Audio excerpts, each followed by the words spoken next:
हाय, hello, नमस्कार सर्वांना. सर्वांचं खूप खूप स्वागत आहे आजच्या नवीन व्लॉगमध्ये. हे बघा, मी पातळ अशी कॅबेज चिरून घेतली आहे, पत्तागोबी, आणि पातळ स्लायसेस करून घेतल्यात टोमॅटोचे. कांद्याचे पण तसेच पातळ स्लायसेस करून घेतल्यात, आणि गाजर ग्रेट करून, आणि एक पॅन ठेवला गॅसवरती, आणि त्याच्यात एक पळीपेक्षा पण कमीच तेल टाकून व्यवस्थित असं पॅनवरती तेल पसरवून घेते. आणि 4-5 वाजताच्या लागलेल्या भुकेसाठी काय करायचं, चला तर मग सुरू करूया देसी व्हेजिटेबल सँडविच. हे बघा, मस्त 4 स्लायसेस घेतल्यात मी ब्रेडच्या, आणि ते या पॅनमध्ये ठेवून दिल्यात. याला आपल्याला जसं टोस्टरमध्ये टोस्ट होऊन येतात ना ब्रेड, तशा टाईपमध्ये थोडं त्याला आपल्याला क्रंची करून घ्यायचं आहे. हे बघा, अशा प्रकारे व्यवस्थित दोन्ही साईडने त्याला आपल्याला व्यवस्थित टोस्ट करून घ्यायचं आहे. आलटून पालटून करपू न देता व्यवस्थित त्याला आपल्याला लालसर रंग असं येईपर्यंत व्यवस्थित भाजून घ्यायचं आहे आपल्याला टोस्टला. हे बघा, हा ब्रेड कसा झाला आहे तसंच आपल्याला दोन्ही आपले चारी तयार करून घ्यायचे आहेत. आता हे वरच्या साईडने झाल्यात व्यवस्थित भाजून. आता खालची साईड पण त्याच पद्धतीने व्यवस्थित लालसर अशी भाजून घ्यायची आहे. बघा, हा पण तयार झाला आहे.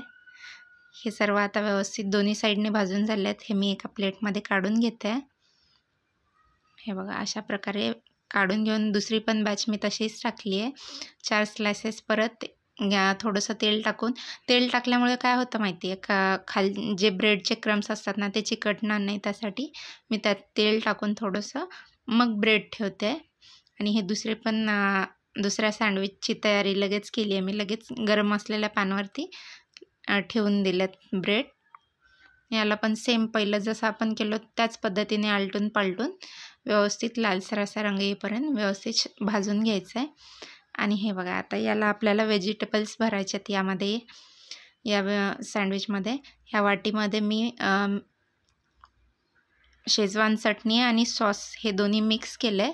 लहान मुलं खाणार आहेत म्हणून मी शेजवान चटणी कमी आणि सॉस थोडं जास्त प्रमाणात घेतला आहे. तुम्हाला हवं ती चटणी तुम्ही वापरू शकता. तुम्हाला वाटलं तर पुदिना चटणीचा पण तुम्ही वापर करू शकता. हे बघा, आपले कांद्याचे स्लायसेस ठेवून घेते. त्यानंतर टोमॅटोचे स्लायसेस ठेवून घेते.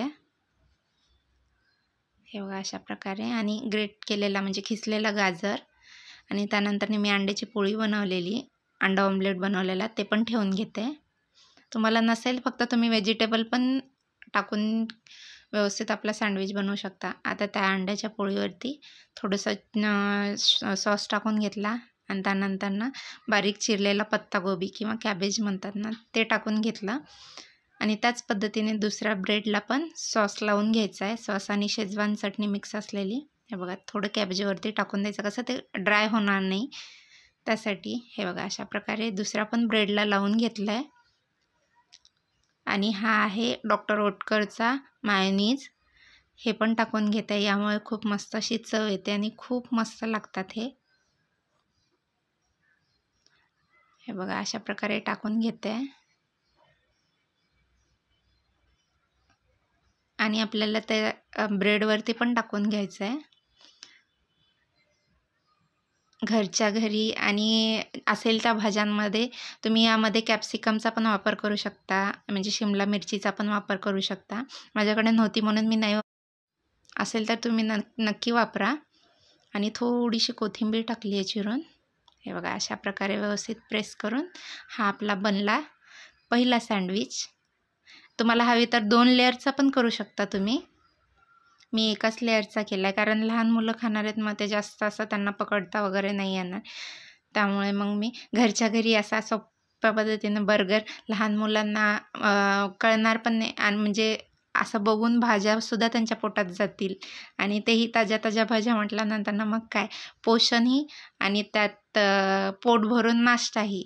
त्यासाठी घरच्या घरी असं मस्त सँडविच करून नक्की ट्राय करून बघा. आणि आवडल्यास चॅनलला लाईक आणि कमेंट करून सांगा. जर तुम्ही ट्राय केलं तर कमेंट करून नक्की कळवा मला कसा झाला आता ते. हे बघा, अशा प्रकारे दुसराही सँडविच मी भरून घेतला आहे व्यवस्थित. त्याला सर्व सॉस व भाज्या वगैरे व्यवस्थित भरून घेऊन मायोनीज लावून घेतलं आहे आणि ते व्यवस्थित पसरवून दुसराही सँडविच व्यवस्थित तयार करून घेतला आणि तो मी नंतरनं थोडा वाफवण्यासाठी आपल्या पॅनवरती ठेवला गरम होण्यासाठी.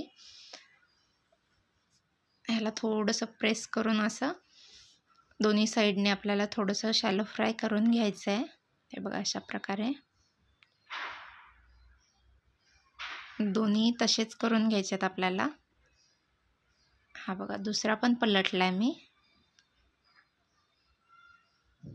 आता हे दोन्ही खाण्यासाठी तयार आहेत, तर मी एका प्लेटमध्ये काढून घेते. हे बघा अशा प्रकारे. आणि हे आपले सँडविच आता खाण्यासाठी तयार आहेत. हे बघा मी अशा प्रकारे प्लेटिंग केली आहे. खूप मस्त दिसतं, दिसायला जितकं छान आहे तितकंच पोषकही आहे आणि खायला पण खूप छान लागतं आहे. तर तुम्ही नक्की ट्राय करून बघा आणि ट्राय केल्याच्या नंतर चॅनलला लाईक करायला विसरू नका. थँक्यू.